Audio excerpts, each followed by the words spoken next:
berbicara tentang moderasi beragama itu tidak ada akhirnya, tidak ada ujungnya.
Pagi beli kurma, jangan lupa membeli ikan. Kami persilakan pembicara pertama yang terhormat Bapak Dr. Kiai Haji Lukman Hakim Saifuddin di situ ada kemakmuran, dan setiap kali ada kemakmuran di situ ada senyuman, dan setiap kali ada senyuman di situ ada tepuk tangan yang mulia. Pemerintah Provinsi Kalimantan Timur, ini banyak sekali tokoh yang hadir di sini. Bapak Kakamwil yang saya hormati, Pak Rektor Winsi, Bapak Direktur Pasca Sarjana, dan tentu para pimpinan pengurus Forum Kerukunan Umat Beragama Provinsi Kalimantan Timur, Bapak Ibu sekalian, dan tentu moderator kita, Pak Selamat. Ya, saya diberi waktu berapa lama, Pak?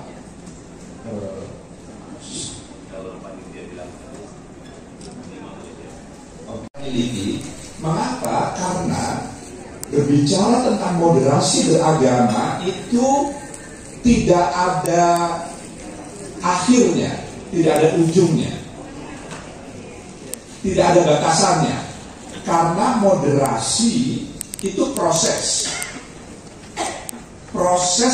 yang never ending, yang tidak berkesudahan, yang tidak ada akhirannya. Beragama itu juga proses, karena selamanya manusia akan terus beragama. Kita berhenti beragama ya ketika meninggal dunia, tapi selama hayat di kandung badan, orang akan terus beragama.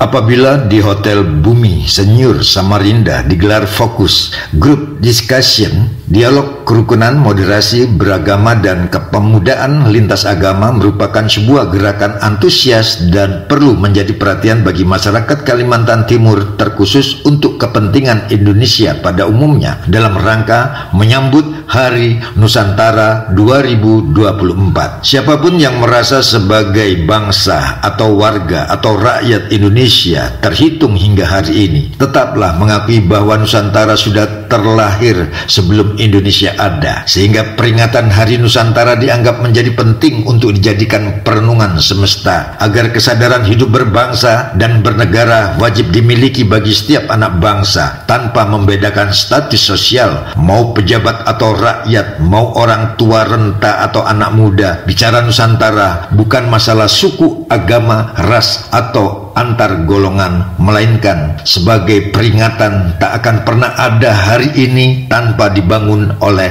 sejarah masa lalu. Hari Nusantara adalah peringatan nasional di Indonesia yang dirayakan setiap tanggal 13 Desember untuk mengingatkan pentingnya wilayah laut sebagai bagian integral dari kedaulatan dan kekayaan bangsa Indonesia. Deklarasi Juanda menetapkan konsep bahwa laut di sekitar, di antara, dan yang menghubungkan pulau pulau-pulau di Indonesia adalah bagian dari wilayah kedaulatan negara. Konsep ini kemudian diakui dunia internasional melalui Konvensi Hukum Laut PBB UNCLOS 1982 yang memperkuat posisi Indonesia sebagai negara kepulauan terbesar di dunia. Makna utama dari Hari Nusantara adalah menguatkan kesadaran maritim, mengingatkan pentingnya laut dalam aspek politik, ekonomi, dan budaya bangsa, memajukan pembangunan kelautan, mendorong optimalisasi potensi laut untuk kesejahteraan rakyat, mempertegas identitas maritim, memupuk rasa bangga sebagai negara kepulauan. Setiap tahunnya Hari Nusantara dirayakan dengan berbagai acara seperti seminar, pameran maritim, pelayaran budaya, dan penanaman nilai-nilai maritim di kalangan generasi muda. Hari Nusantara diperingati setiap tahun pada tanggal 13 Desember. Peringatan ini berkaitan dengan lahirnya Deklarasi Juanda yang menjelaskan tentang wilayah kedaulatan Laut Indonesia. Dilansir situs resmi Kemenhub, tema Hari Nusantara tahun 2023 adalah merajut konektivitas Nusantara dan ekonomi maritim dan titik nol jalur rempah. Hari Nusantara bertujuan memperingati lahirnya Deklarasi Juanda. Dikutip dari situs resmi Kementerian Kelautan dan Perikanan, Deklarasi Juanda berisi tentang wilayah kedaulatan Laut Indonesia. Berikut bunyinya, bahwa semua perairan di sekitar, di antara, dan yang menghubungkan pulau-pulau yang masuk daratan Negara Kesatuan Republik Indonesia adalah bagian-bagian yang tak terpisahkan dari wilayah yurisdiksi Republik Indonesia. Usulan Indonesia tentang Deklarasi Juanda sempat ditolak oleh dunia internasional pada Konvensi PBB ke-1 tentang hukum laut di Jenewa Februari 1958. Namun Deklarasi Juanda berhasil diresmikan melalui Undang-Undang PRP nomor 4 1960 pada Konvensi PBB kedua April 1960 tentang hukum laut. Usaha pemerintah Indonesia belum mencapai kesepakatan oleh negara luar. Meski demikian, pemerintah Indonesia tetap menjalankan Undang-Undang PRP garing nomor 4 1960 serta juga membuat aturan turunannya, yaitu Peraturan Pemerintah nomor 8 garing 1962 tanggal 25 Juli 1962. Hal itu untuk mengatur lalu lintas laut damai bagi kendaraan air asing yang melalui perairan Nusantara Indonesia. Kemudian lahir Kepres nomor 103 garing 1963 yang menegaskan bahwa seluruh perairan Nusantara Indonesia sebagai satu lingkungan laut berada di bawah pengamanan Angkatan Laut Republik Indonesia. Deklarasi Juanda juga dipertegas kembali dalam Undang-Undang nomor 17 tahun 1985 tentang pengesahan UNCLOS, United Nations Convention on the Law of the Sea 1982, bahwa Indonesia adalah negara kepulauan. Pada tanggal 11 Desember 2001, Presiden Republik Indonesia Megawati Soekarno Putri menerbitkan surat keputusan Presiden nomor 126 tahun 2001. Surat tersebut menetapkan tanggal 13 Desember sebagai Hari Nusantara. Haji Muhammad Yosutomo atas nama keluarga besar Forum Kebangsaan Kalimantan Timur mengucapkan selamat Hari Jadi Nusantara 2024. Semoga Indonesia hari ini ke depan menjadi perwujudan cita-cita besar demi meraih kejayaan Nusantara jilid kedua dalam kuasa Tuhan Yang Maha Esa.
kasih.